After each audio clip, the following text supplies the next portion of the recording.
जैसा कि अपन ने पिछले वीडियो में पुष्प की संरचना के बारे में पढ़ा था, पुष्पों में कौन कौन से मुख्य भाग होते हैं उनका अध्ययन किया था।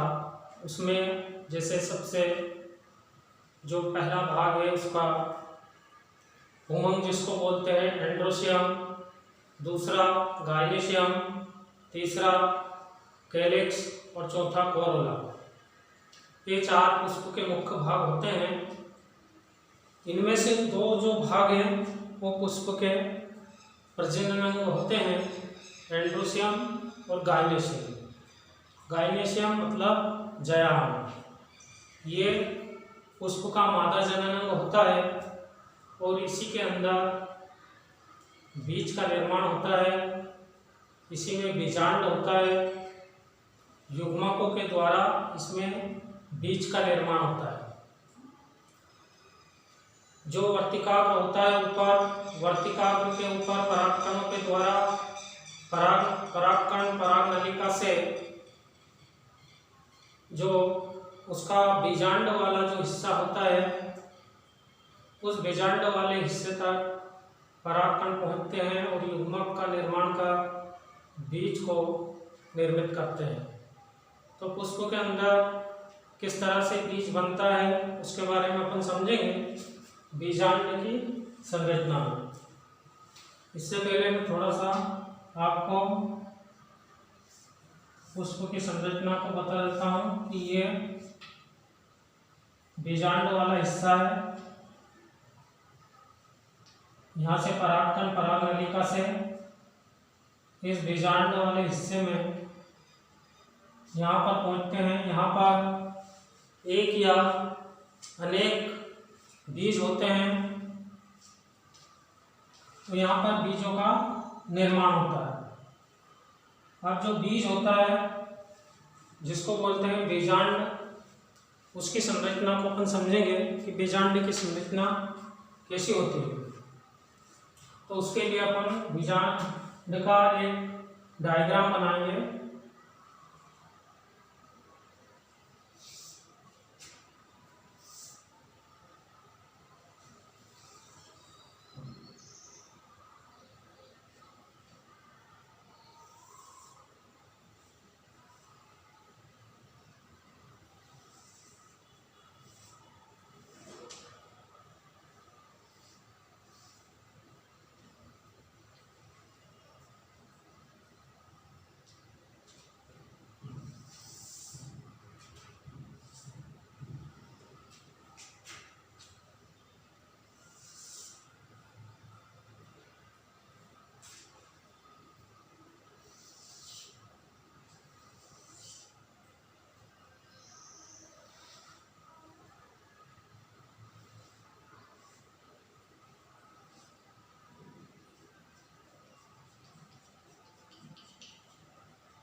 इसको बोलते हैं फनिकल्स।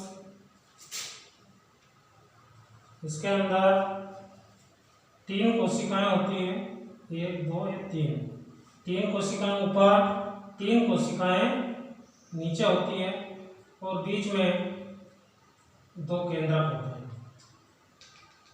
ये बीजांड के मध्य में स्थित होता है।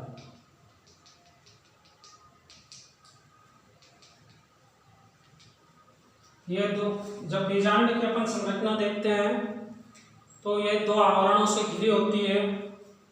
इसका जो बाहरी आवरण है उसको बोलेंगे आउटर इंटरगुमेंट्स। बाहर का जो आवरण होता है उसको आउटर इंटरगुमेंट्स बोलते हैं।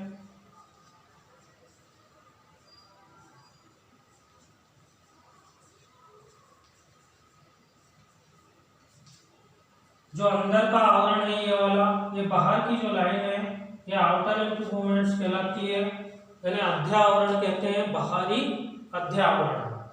जबकि अंदर वाला जो आवरण है उसको इनर इंटरगुमेंट्स कहा जाता है, यानी कि आंतरिक अध्यावरण। बाहर का अध्यावरण आउटर इंटरगुमेंट्स, अंदर का अध्यावरण इंटर इंटरगुमेंट्स कहलाता है। अब जो ये वाला जो भाग होता है ये बीजांड का, इसको शैलेजा कहते हैं।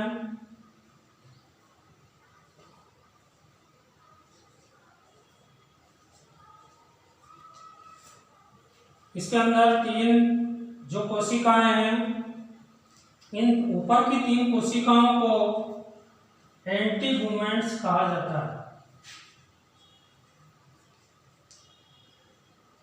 एंटीपोडल,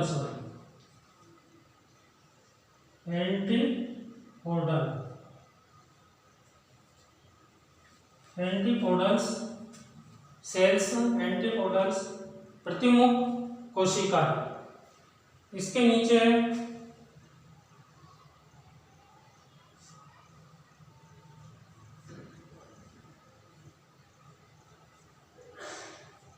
न्यूक्लियस होता है। नीचे की जो ये 3 प्रकार की नीचे कोशिकाएं होती है, इनमें एक थोड़ी बड़ी कोशिका होती है, उसको इसका अंडाणु यानी इग्स बोलते हैं, इग। और जो 2 कोशिकाएं हैं, उन 2 कोशिकाओं को सीनेराइज्ड सेल्स कहा जाता है।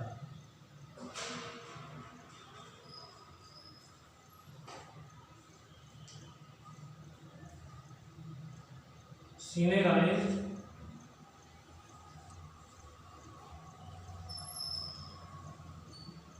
ये सीनेराइज्ड सेल्स होती है। ये 2 छोटी, एक जो बड़ी सेल्स कोशिका है उसको इज कहते हैं, और ऊपर की जो 2 कोशिका है, तीनों कोशिकाओं को, ऊपर की तीनों कोशिकाओं को एंटीपोड्स।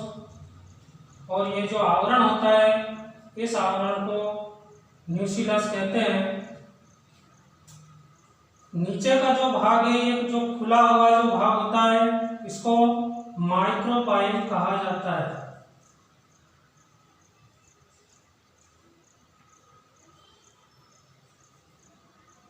माइक्रोपाइल। इसके बीच में 2 केंद्रक होते हैं, प्राथमिक और द्वितीय केंद्रक। ये दोनों केंद्रक, 2 केंद्रक मिलकर सेकेंडरी न्यूक्लियस का निर्माण करते हैं, सेकेंडरी न्यूक्लियस बनाते हैं दोनों केंद्रक। इसको हिंदी में द्वितीयक केंद्रक भी कहते हैं।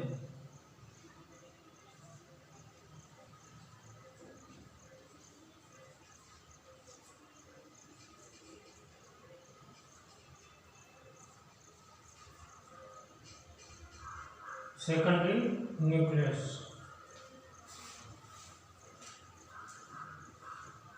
Secondary nucleus antipodes, chalaza, hilum, outer integument, inner इंटरगुमेंट्स।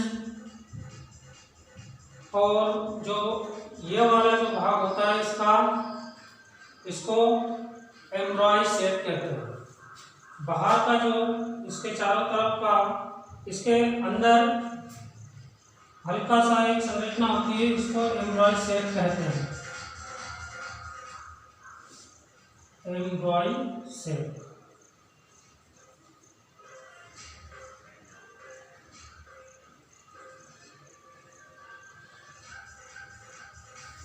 एम्ब्रॉय set तो ये एक बीजांड की आंतरिक संरचना का चित्र है।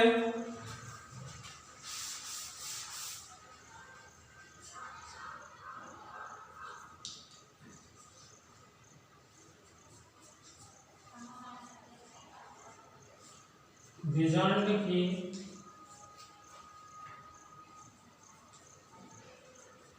आंतरिक संरचना,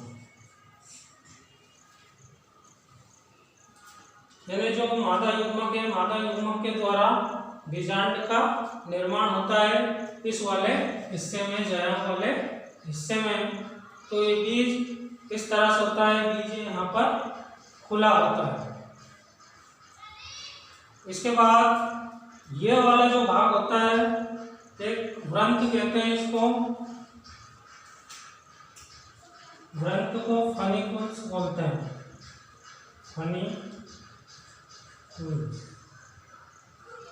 फनिकुल्स। तो इस तरह से इन भागों से मिलकर एक बीजांड की संरचना बनती है। बीजांड को गुरु बीजाणु ध्वनि भी कहते हैं, क्योंकि इसी के अंदर मादा युग्मक गुरु बीजाणु स्थित होता है, यानी मादा युग्मक इसी बीजांड के अंदर स्थित होता है। इसको गुरु बीजाणु ध्वनि के नाम से भी जाना जाता है। बीजांड अंडाशय की दीवार से डंठल के द्वारा जुड़ा रहता है। जो अंडाशय होता है उसके द्वारा अंडाशय की दीवार से इस डंठल के द्वारा ये बीजांड जुड़ा रहता है अंडाशय की दीवार से, जिसे बीजांड व ग्रंथ यानी कि फनिकल्स कहते हैं।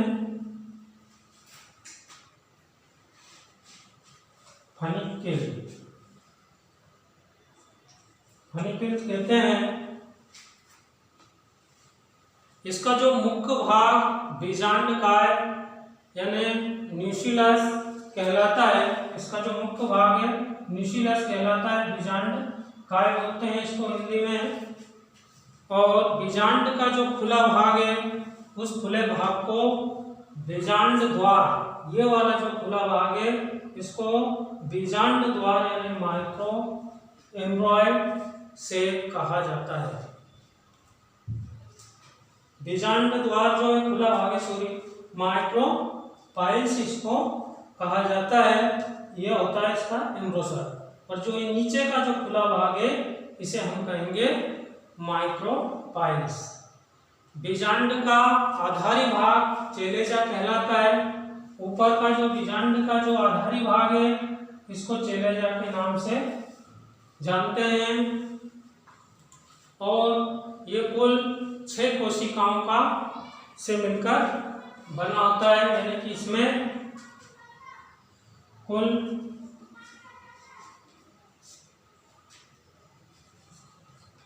6 कोशिका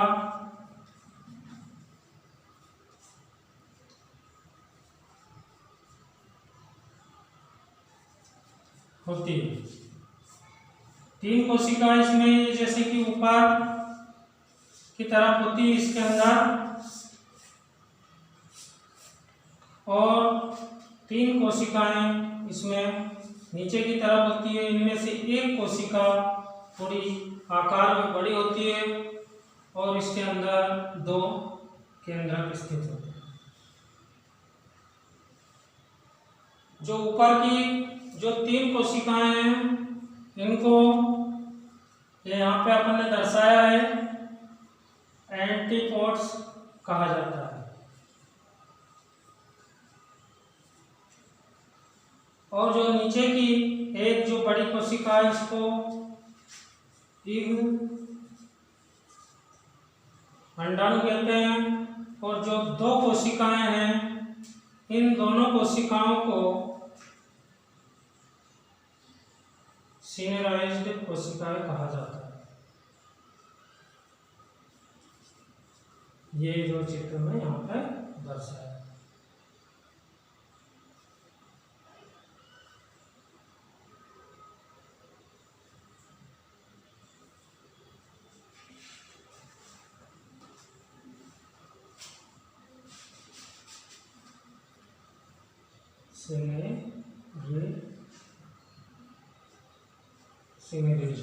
सिनेराइज्ड कोशिका होती है। इस तरह से कुल ये 6 कोशिका और 2 केंद्रकों से मिलकर बना होता है।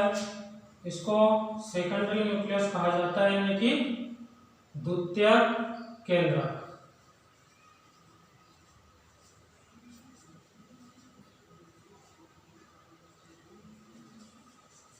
सेकेंडरी न्यूक्लियस यानी कि द्वितीयक केंद्रक।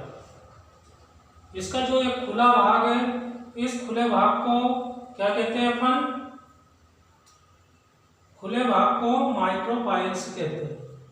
ये जो एक डंठल के समान संरचना है इसको फनिकुल्स, इसके अंदर एक एम्ब्रॉयड शेक होता है, नीचे की 3 कोशिकाओं में 2 कोशिकाएं सिनेराइड और एक इक्स कोशिका कहलाती है, बीच में सेकेंडरी केंद्रक होता है यानी द्वितीयक केंद्रक,